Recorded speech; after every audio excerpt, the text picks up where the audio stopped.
again, everyone. Welcome to Cotton Grower Magazine's Cotton Companion podcast. This is Jim Stedman, editor of Cotton Grower, and I'm joined, as always, by my good friend and colleague, Beck Barnes. Now, Beck, as planting for this year's crop wraps up, you've just returned from the American Cotton Shippers Association, their 100th anniversary annual meeting. I've been to that meeting before. It's always impressive and an informative meeting to attend. And I'm sure tying that milestone anniversary into this year's meeting, it certainly probably did not disappoint at all.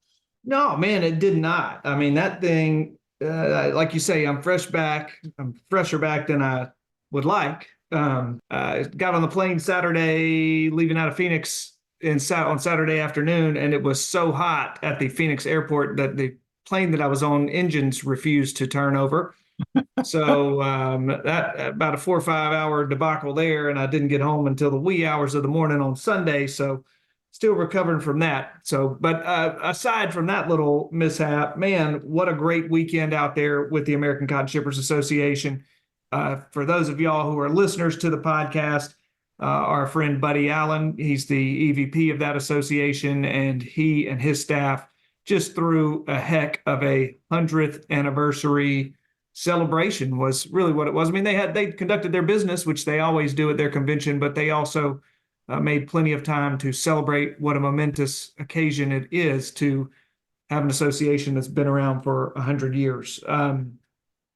Aside from that, I mean, of course, the focus of their meeting and the stuff that they go into subcommittees and such for revolves around shipping. But, one thing that has been maybe surprising to me, enlightening to me, since I started writing this history of the association, Jim, is how invested those guys are in making sure farming cotton is a sustainable, well, not the loaded term sustainable, but a profitable, maybe is the word I should use,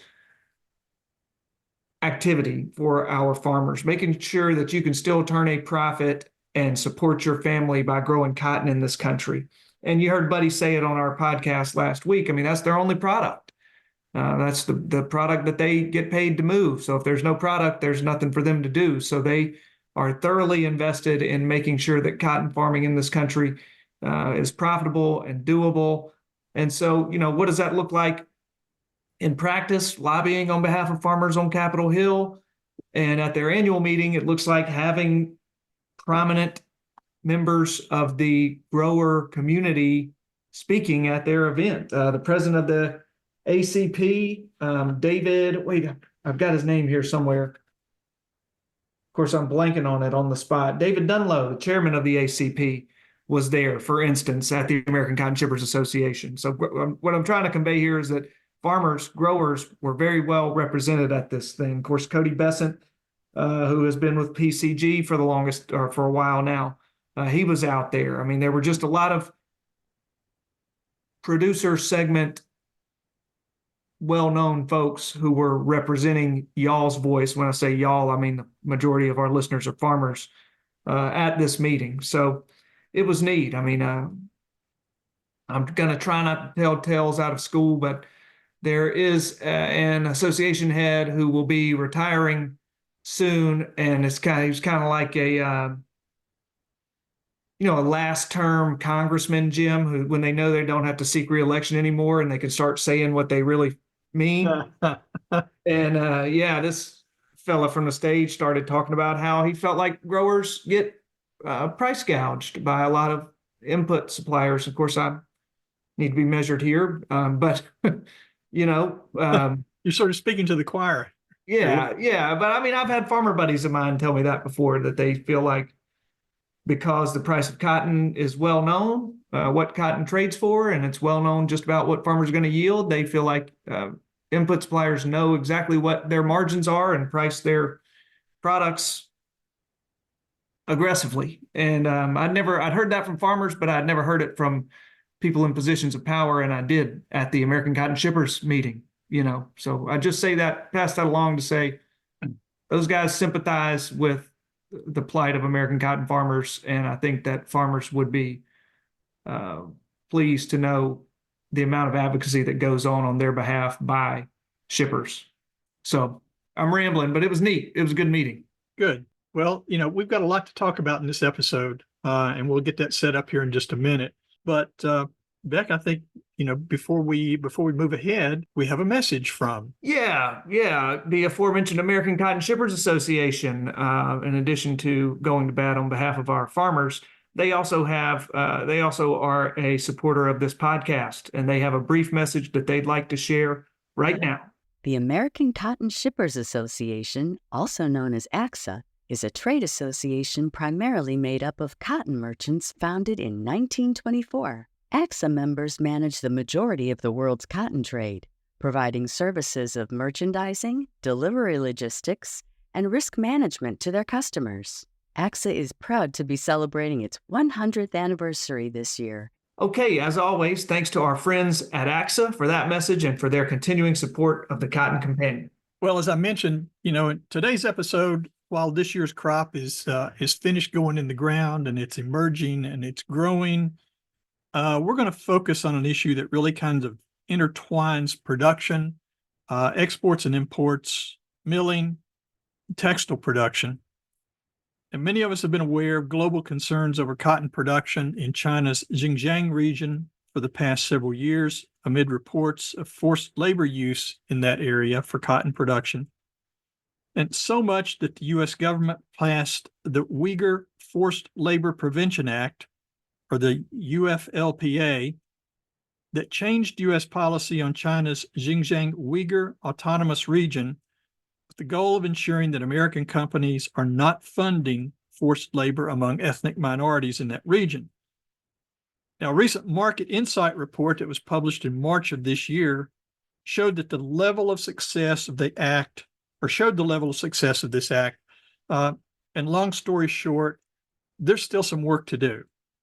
And joining us today to discuss that study, the rationale behind it, and some of the next steps needed are Bob Antoshak, a longtime fiber and textile consultant and manager of the U.S. office of Gherzi Textile Organization, and MaiLin Wan, who's vice president for textiles at Applied DNA Sciences, who helped lead development of the molecular business solutions, including the Certainty Multi-Proof Point cotton program with DNA molecular tagging, genotyping, and isotope testing technologies.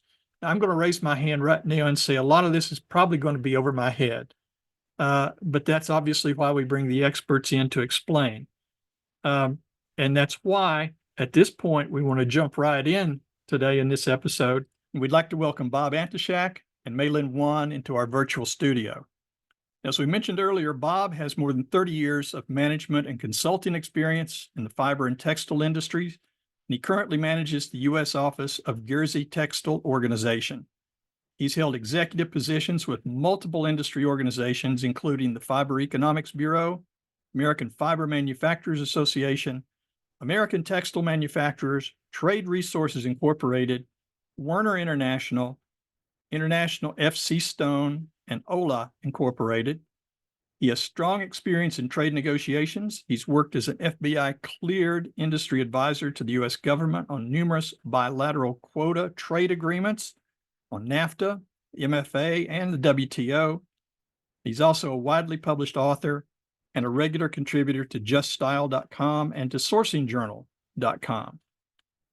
MaiLin is vice president for textiles at Applied DNA Sciences, where she has spearheaded development of molecular business solutions to help safeguard product integrity, ensure quality, and promote responsible and sustainable sourcing practices worldwide. She has more than 20 years of experience in bioscience industries, helping enable the transformation of forensic DNA and nanotechnologies into innovative applications across textiles, consumer goods, and industrial sectors, including the Certainty Multi-Proof Point cotton platform. She's been featured and recognized by numerous media outlets, including CBS Evening News, The Wall Street Journal, NPR, The New York Times, and Bloomberg, and is a regular contributor to publications including Sourcing Journal, Apparel Insider, and Just Style. So Bob and MaiLin, welcome to the Cotton Companion. We are honored and I'm going to say pretty much humbled to have you with us today. Great to be here. But thank you for the invite. Well, let's start with a little more background for our listeners. Can you take a moment to summarize the situation in Xinjiang and the events that led to the passage of the UFLPA? Sure. More than 1 million Uyghurs and Muslim ethnic religious minorities have been for many decades detained in what are considered re-education camps in the Xinjiang Uyghur Autonomous Region, or Xinjiang. The Department of Labor has also indicated that well over 100,000 Uyghurs and other ethnic minority groups have also been working in forced labor conditions in China. So this has been an issue for a long time, and the Uyghur Forced Labor Prevention Act is a watershed legislation that was passed, actually signed into law December 2021 and went into effect June 21st, 2022. So it is very important that textile supply chains and brands are fully aware of the requirements under this law. Many raw materials and components that are produced or made in Xinjiang can be integrated in a wide range of products, and they can also be finished and transshipped out of locations such as Bangladesh, Cambodia, Vietnam, and so forth, and then exported into the United States.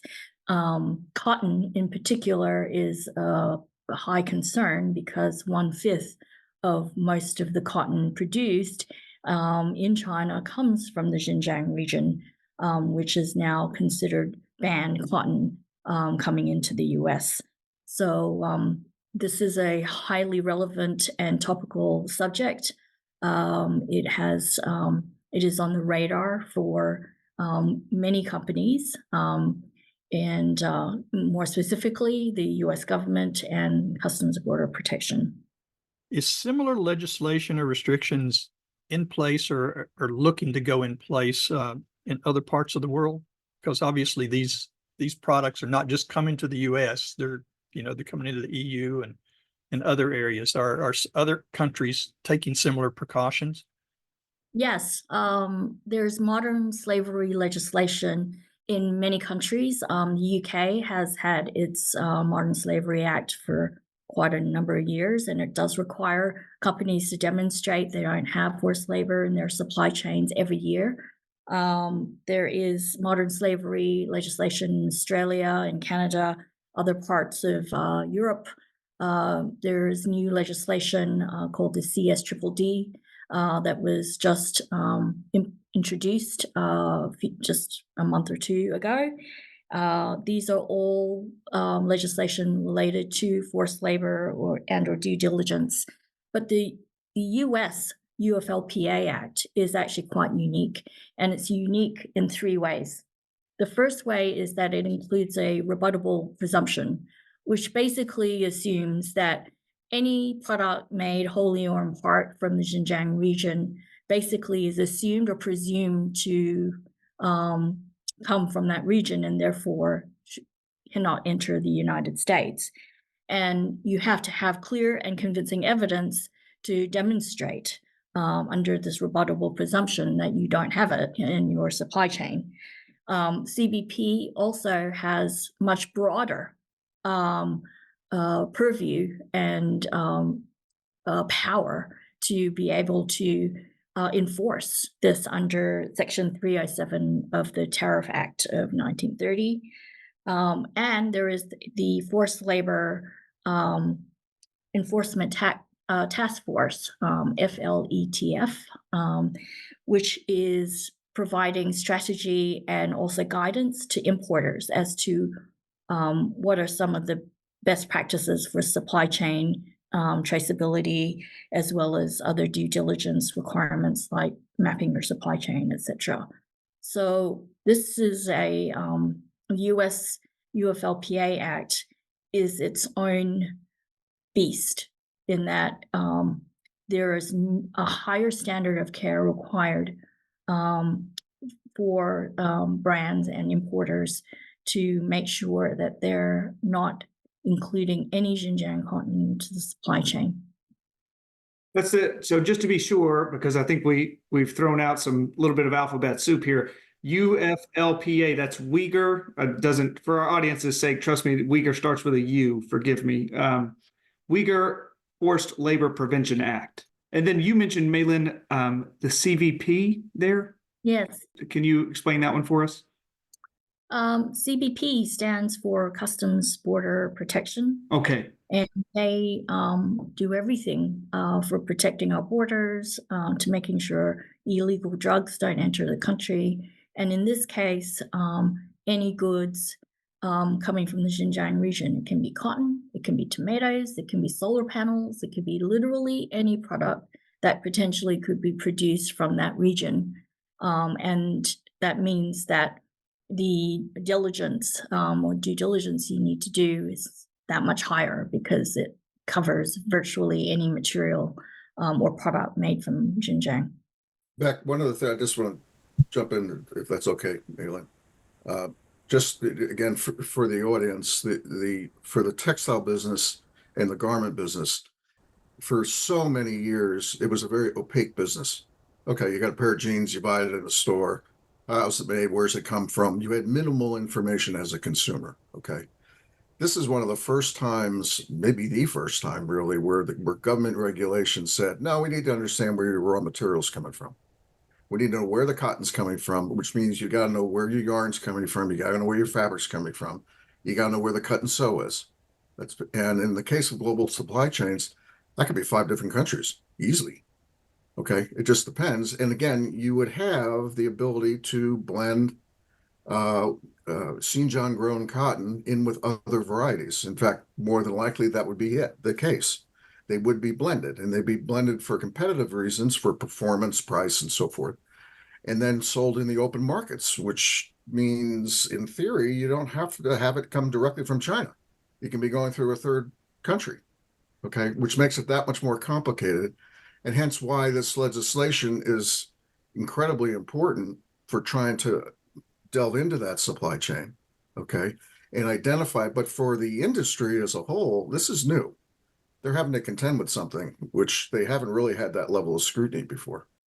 Well, looking at the study, when did you decide to conduct this study, and why, and what's kind of the science behind it? Well, pretty soon after the UFLPA Act was implemented, we started to give thought about what is the prevalence of Xinjiang cotton in supply chains globally. And that was really what drove the decision to do the market insight report. And it's been widely documented that approximately 1/5 or 20% of world cotton is produced in Xinjiang region.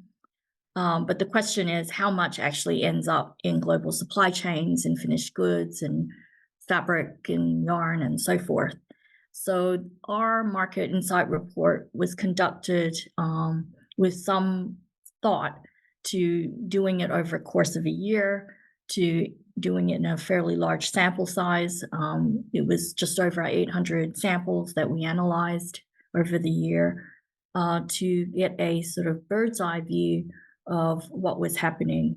And what was quite surprising was that our finding was that 19%, which is very close to 20%, 19% of what we identified as Xinjiang cotton was in a very wide range of product categories that included everything from apparel to footwear to towels to tea towels, curtains, denim, cotton swabs. There was a whole litany of products. So the message to brands and importers is that no product is safe from this issue, because we really detected it in virtually every product category that we tested.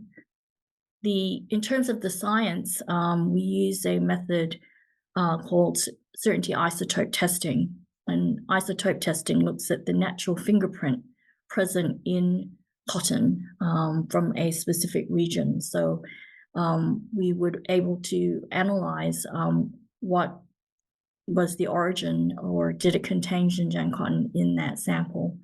And we cross-reference it, of course, against other regions in the world to see if there are other origins present in the sample. So in terms of samples, were all the samples from U.S. or were you pulling them from all across the globe? We analyze samples from all across the world because we felt this is a global issue. This is not just from a particular part of the world. And it's because the raw fiber can be transformed and mixed in with other cottons from other regions. And they're typically not made here in the US. We might grow cotton here in the US, but we're not necessarily doing the bulk of the world spinning or manufacturing. Much of that is happening in China, India, Pakistan, a lot of other countries. So it was important to be able to analyze different components and different types of products globally. Yeah, MaiLin, gosh, I'm just sitting here listening to you describe the results of your study, and we talk about the blends. You guys have been sharing with us before we started recording about the nature of the blends that happen around the world. And boy, I just wonder how this, I can imagine our listeners who are largely farmers, American farmers, hear this news and they're thinking about how, a lot of them are trust protocol growers or other sustainability program growers, and how they are efforting to reduce water usage percentage and crop protection usage percentage year over year, and to learn that they are jumping through hoops on behalf of consumer preference to learn and on behalf of doing the right thing for the sustainability of their farms too. But they know that consumers prefer, these qualities of the cotton as it's being produced, and to learn that their cotton goes overseas and is then blended with a product that was produced via modern day slave labor, effectively. Got to have some strong, probably, feelings about that, I imagine, from the growers in our audience. But what about the actual importers, the folks around the world who import this cotton, who follow the letter of the law and want to do right? How have they reacted to this study that has, again, turned up the fact that there's 20% of the world's products are found to contain some of this Uyghur-produced cotton? How have the importers reacted to this study? It's really across the map. Some of the importers are obviously very concerned and doing many things at the same time. And, mapping supply chain has been an important part of it. Making sure the documentation matches with the supply chain. That's something that they're doing, but is not without its challenges to be able to do it. The main problem, which is what Bob mentioned, is that if you are testing products that are made after the fact, or the products are already on a ship, and CBP decides they want to interrogate that container and investigate it, you better have all your ducks in a row. You better have all the documentation and your supply chain mapped for everything related to that container, and hopefully have the samples tested. So there's a lot of responsibility now put on the importer to do everything in their power, knowing that all the tools are available to do that, to demonstrate that there is no connection to Xinjiang, whether in documentation form or in the physical goods themselves. So there's a lot you can be doing. We're working with some importers to actually DNA tag their fiber before it even leaves the country, to make sure that that tag fiber then gets made into the yarn and the fabric, and that the blending of Xinjiang cotton isn't happening in those samples.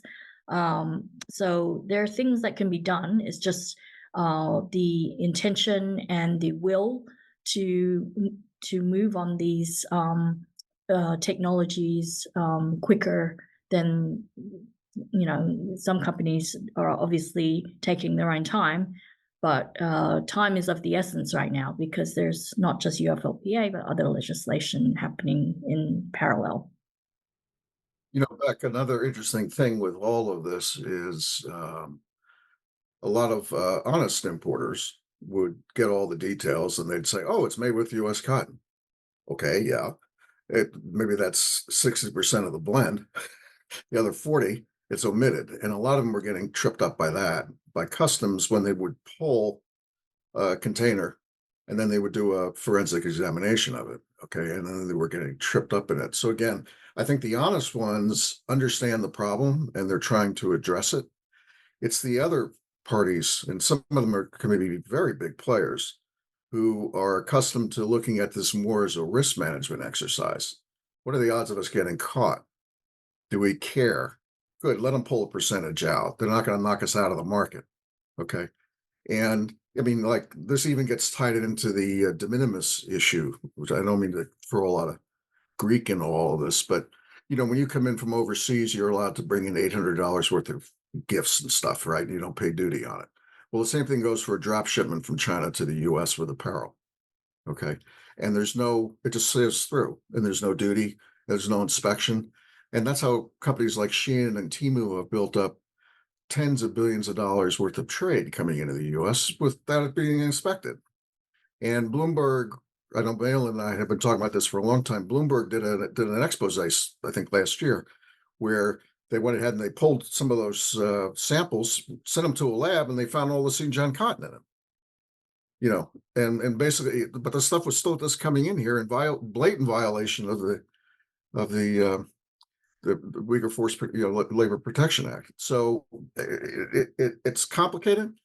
For the honest, there's not an easy solution to it, but there are increasingly better solutions. Like MaiLin's company has a far better solution now. And again, I think those are the things that will have to be adopted by the honest ones.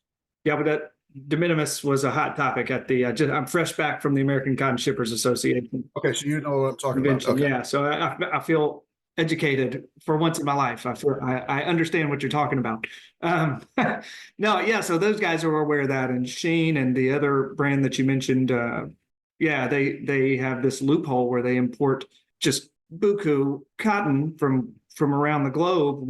They're not breaking a law. Yeah. They're just taking advantage Yeah. but basically that's on the radar of a lot of people at the moment. So it's interesting that you bring it up. But you mentioned, brands that want to do the right thing. I know recently Target and Cargill committed to using the fiber trace system, and there are other processes that are mentioned from time to time. But MaiLin, I know that your company has this Certainty cotton platform, and it's DNA isotope testing work, helps measure and monitor compliance. Can you tell us a little bit about that? Absolutely. Certainty was designed to address uncertainty in supply chains, which is very apropos given our discussion on UFLPA. Our system is multi-proof point, meaning there's more than one technology that we provide to provide a more comprehensive view on cotton provenance and where cotton comes from, but not just where, but who is handling the cotton, what type of cotton it is, etc. So we provide a system for DNA tagging the cotton at fiber, and we've done that over 15 years now.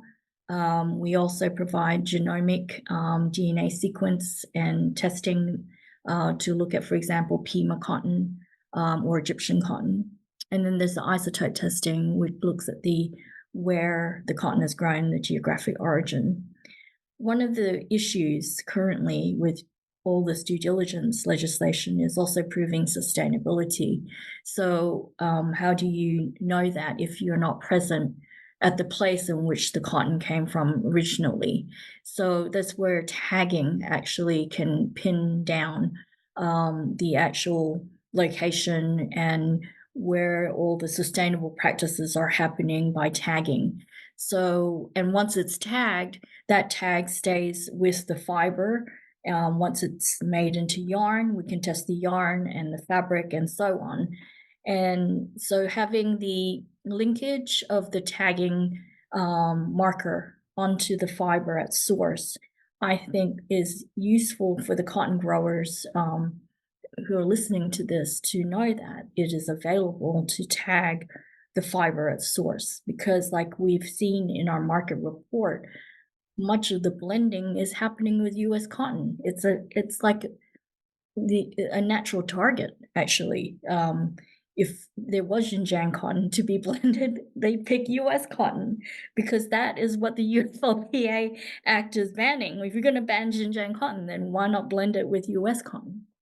And we're actually found evidence of that happening. So it certainly is concerning if I were a grower to not know that there wasn't any technology available to help protect the integrity and the quality of the cotton that's grown here.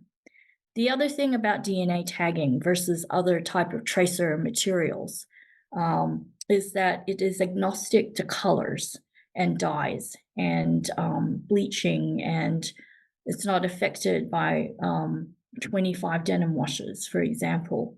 That's the beauty of the system and why in court cases it's recognized as forensic evidence, because you only need 1 or 2 molecules to detect it in that particular sample, and it's specific to the date, time, location, and where it was tagged. So it's very precise and very robust given the application. And we have scaled it now over 15 years to be able to verify at all stages, including finished goods in a wide range of different products. So we're excited that it's happening now, finally. We've been in traceability for so long. And really, since the implementation of the Forced Labor Prevention Act, that there is much more of a mass awareness globally of the importance of traceability and how that can help keep everyone on the straight and narrow, keep the cotton honest, because it started pure in the beginning. So it would be nice to know that it ended up pure at the end in the finished product, That's really what we're trying to get to. And it's really not that complicated by explaining it that way.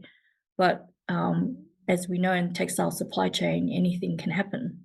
Yeah. Just to piggyback on what you're saying, I know that our guys are out there saying, hey, we have a very good story to tell, even beyond being compared to this thing that's being blended with our cotton that is, produced via slave labor. Beyond that, again, they have good metrics to show good sustainability and green conscious production practices that they are trying to make a name for themselves with, and they cannot do that without traceability, something that can trace what they're doing from the field to the retail shelf. And I know, I'm talking to 2 people who are experts in this field. But yeah, I can see where something like certainty would be very attractive, especially on the back end of this conversation to our listeners, Especially with the regenerative cotton movement at the moment. It's all the rage.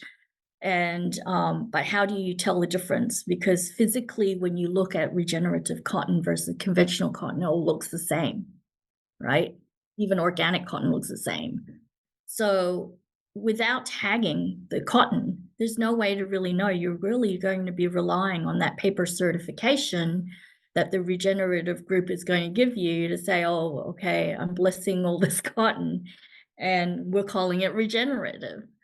But it doesn't really hold you accountable to that cotton. So if we are able to tag the cotton, you could say, well, it follows these regenerative practices. It came from these farms and it has these qualities related to it. That's what needs to happen, because outside of that, there's nothing to protect the cotton once it leaves the United States. Let me ask you, we talk about tagging the cotton. Is this something, where in the process does this happen? Does this happen at the gin while the cotton is going through the ginning process? It's happening at the gin. That's where we started. Actually, the first pilot for tagging happened in 2014. in California with the Bowles Farming Group and Pacific Gin. And so we can tag the cotton there, and at each gin, we actually collect 90,000 data points based on the fully automated DNA spray system we implement there. So it's connected to the gin's water and air systems. It's also connected to the baling station, so every bale that is tagged has the DNA tag on it. So it's very complementary to what U.S. Cotton Trust Protocol is doing. It supports the permanent bale ID system, but what it does do, which you can't do just with bale IDs, is obviously have the physical tracer on the fiber, which is better than a paper certificate.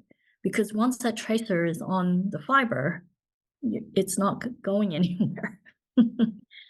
And so it's the best insurance for anyone who's in the business of growing cotton and promoting the benefits of using cotton. And there is lots of competition for other fibers, polyester and other man-made fibers out there that may not be as subjected to this Uyghur Forced Labor Prevention Act that cotton is. So it's even more important that cotton has a means to protect itself, and we think tagging is the way to do it. Mm-hmm. With the number of gins in the country, the overall number seems to be shrinking a little bit every couple of years on it. Any idea how many gins are using this process right now? We have about just under a dozen different gins that we're working with. It's really a function of the supply chain as well, of which supply chains are using it. We have also installed tagging in Egypt at gins there, as well as in Australia. We are developing a new system, our new Cotton 2.0 DNA spray system that will be more portable. I akin it to the rover machine that they sent to Mars. It looks like that. So this machine is a lot more mobile and is the future of, I believe, the future of cotton tagging. It has great data collection information, and also has the ability for tagging in multiple locations. So it's very exciting. We're also doing some work in tagging cotton in Pakistan at spinning. And we are able to tag it in the blow room as well, prior to the cotton being made into sliver and yarn. Okay. Well, that kind of opens up my next question, because, it's sort of, to me, it's sort of like that's part of what's next, what's coming right now. Are there any other processes, and I think we've mentioned blockchain and some other things or other technologies you're working with to help ensure that the imported cotton products are fully meeting compliance at this point? The biggest thing that our certainty platform provides is the ability to control your own destiny. And by that, I mean being able to conduct your own PCR test, just like a COVID test, but for cotton, to use a portable system that can test your yarn and your fabrics in your own mill and location. And in theory, if we tag at the gin, the grower could also test their own cotton before they ship it. So that's really the key to unlock the scalability of traceability in supply chains, whether it's our system or any other system. Do you enable the supply chain to take care of itself and be accountable to the cotton that they're using? And that's really the key to everything. So that's the next step. Because there's no point implementing blockchain and everything if no one's going to use it, or put the information that's specific to that product that's in that supply chain. it's no point just doing a isotope test at this point if you're going to get a bad result and you can't tell me where that product really came from, and you can't be sure it really came from that mill. Isotope test is a useful solution, but it's a diagnostic. It's not definitive in that it can't tell you exactly where in the supply chain it came from and what it links to. So there needs to be a better mousetrap, because right now, without using a tagging system, I think it's very difficult and cumbersome for importers and for the supply chain to manage, because it's very complicated and global. Bob, I've got a question for you. It seems to me from a marketing perspective, there might be certainly some marketing advantages for companies or mills that are, that still might be in the U.S. or are looking at the U.S. in terms of a little bit more production, either here domestically or some nearshore production. I think I've seen some studies about maybe Mexico starting to gear up a little bit more. Is this going to be a competitive advantage for that if we're looking at cotton that's not physically going across to Asia? Well, yes, but for a couple of reasons, Jim. A tight supply chain here in, say, North America, okay, that's going to be far more environmentally sound than shipping cotton thousands and thousands of miles overseas, only to turn around, make it in 5 different countries, and have it come back thousands of miles as a finished product. Okay, so you've got that element.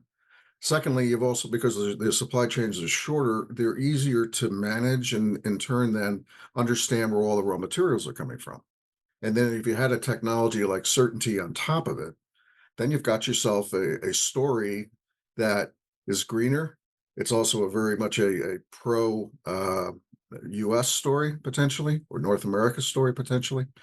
And then you've got this traceability element where you have a very good closed loop in the sense of, where your product's coming from. There's no question where your product's coming from. When we say dirt to shirt, it literally is dirt to shirt, and here's the proof. Okay, it's quite a story. So yes, from a marketing perspective, yes, but in terms of also real business practices, yeah, there's good reasons why Mexico's starting to gear up a bit, because there is something to the nearshoring. Well, I'm going to admit this has been a very fascinating and educational discussion for an old dog like me in this business.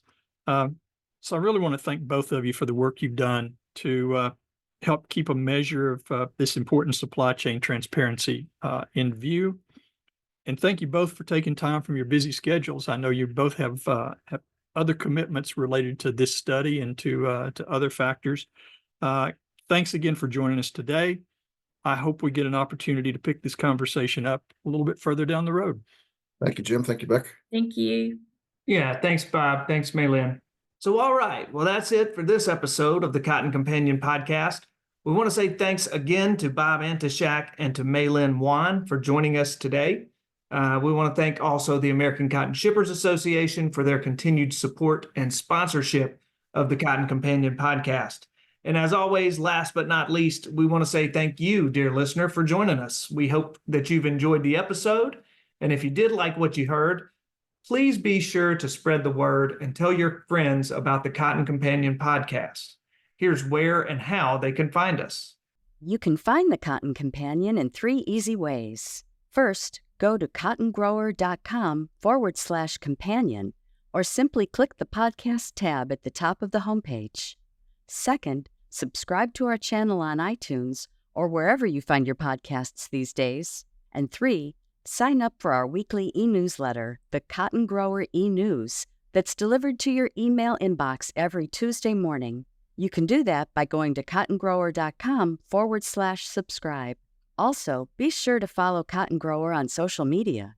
We are at Cotton Grower Mag on Twitter. And on Facebook, you'll find us by searching for Cotton Grower Magazine.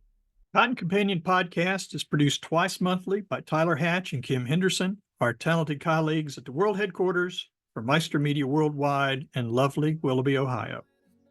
I'm Jim Stedman. He's Beck Barnes, and we'll be back with you in a few weeks the next episode of the Cotton Companion. Until then, keep an eye on the sky and stay safe. Yeah, he works and he works and he works and he works all